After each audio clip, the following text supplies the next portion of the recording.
Ne pensez pas que je sois venu abolir la loi ou les prophètes. Je ne suis pas venu abolir, mais accomplir, dit le Seigneur.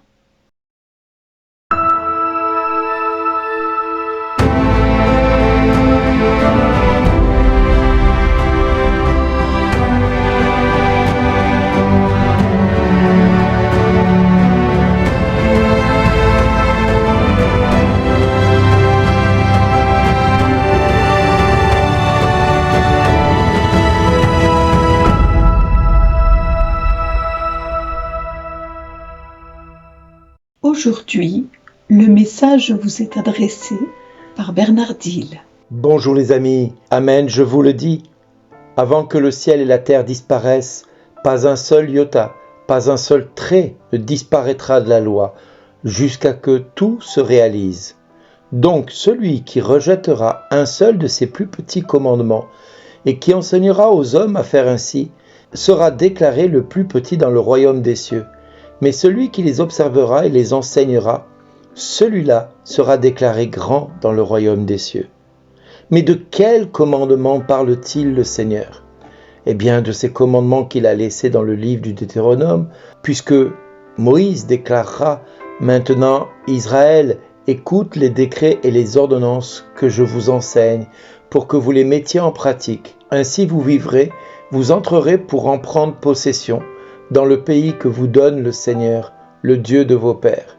Voyez, je vous enseigne les décrets et les ordonnances que le Seigneur mon Dieu m'a donnés pour vous, afin que vous les mettiez en pratique dans le pays où vous allez entrer pour en prendre possession. Vous les garderez, vous les mettrez en pratique. Ils seront votre sagesse et votre intelligence aux yeux de tous les peuples.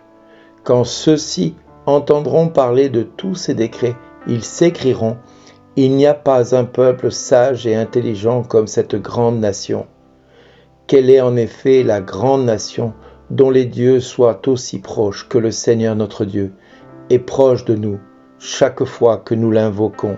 Et quelle est grande la nation dont les décrets et les ordonnances soient aussi justes que toute cette loi que je vous donne aujourd'hui. Mais prends garde à toi. Garde-toi de jamais oublier ce que tes yeux ont vu. Ne laisse pas sortir de ton cœur un seul jour. Enseigne-le à tes fils et aux fils de tes fils. Ce texte du Deutéronome nous montre combien il est important de se rappeler de ce que Dieu a fait dans l'histoire d'Israël, dans l'histoire du peuple chrétien et dans notre histoire. Parce que Dieu veut qu'on se rappelle de ce qu'il a fait pour nous. Dieu veut qu'on se rappelle de ça et qu'on en parle à nos fils et aux fils de nos fils. Alors oui, par moments, nos propres enfants se détournent de Dieu. Par moments, ils nous rejettent parce que nous sommes plus ancrés sur la parole de Dieu. Et nous le voyons parfois dans nos enfants. Et je l'entends très fréquemment. Mon fils, ma fille ne me parlent plus. Mes enfants ne me parlent plus. Depuis que je suis devenu chrétien, voilà, ça devient compliqué, notre relation. Ils n'acceptent pas que je parle de Dieu et que Dieu soit premier dans notre vie. Parce que pour eux, si Dieu existait, il n'y aurait pas tant de malheur sur terre. Et j'étais un peu de cela, puisque effectivement, moi-même, j'étais persuadé que Dieu n'existait pas à cause de tout ce qui se passait sur terre. Je rendais responsable Dieu de tous les malheurs sur terre. Or, ce qui rend la vie malheureuse aux hommes et aux femmes de ce monde, ce n'est pas Dieu, mais c'est le mal, le prince du mensonge, qui fait dire que c'est la faute de Dieu qui ne fait rien. Il dit aux hommes, voyez, regardez, si vous aviez vraiment un Dieu qui existe, pourquoi vivez-vous cela ? Pourquoi vivez-vous ceci ? Eh bien oui, nous pouvons nous poser la question, il est vrai que nous avons le droit de nous la poser, mais nous devrions nous baser sur la parole de Dieu, parce que la parole de Dieu ne ment pas. En effet, quelle est la nation qui ait la grâce d'avoir un Dieu aussi proche de nous comme Jésus ? Si, au lieu de parler d'une religion ou d'une nation, nous parlions d'une relation avec Jésus. Si tous les chrétiens osaient témoigner de ce que Jésus fait dans leur vie et osaient dire qui est Jésus pour eux, le monde s'en porterait nettement mieux. Mais le problème, il est là. Nous sommes devenus un peuple à la nuque raide, un peuple qui refuse de témoigner de la parole de Dieu. de témoigner de ce Jésus qui s'est manifesté dans nos vies. Nous avons peur du regard des autres, nous avons peur des pensées des autres et nous craignons souvent la société dans laquelle nous sommes parce que par moments, nous sommes empreints de tout ce qui est enseigné, colporté par notre société d'aujourd'hui. Si tout ce qui se passe aujourd'hui dans le monde est cela, c'est la faute des religions, c'est la faute de ce Dieu qui soi-disant, nous demande d'être amour les uns envers les autres, mais qui au final n'a cessé que de générer des guerres les unes après les autres. Voilà ce que les hommes du monde pensent de la religion, voilà ce que les hommes du monde pensent de Dieu. Ils le rendent responsable de tous les malheurs sur terre.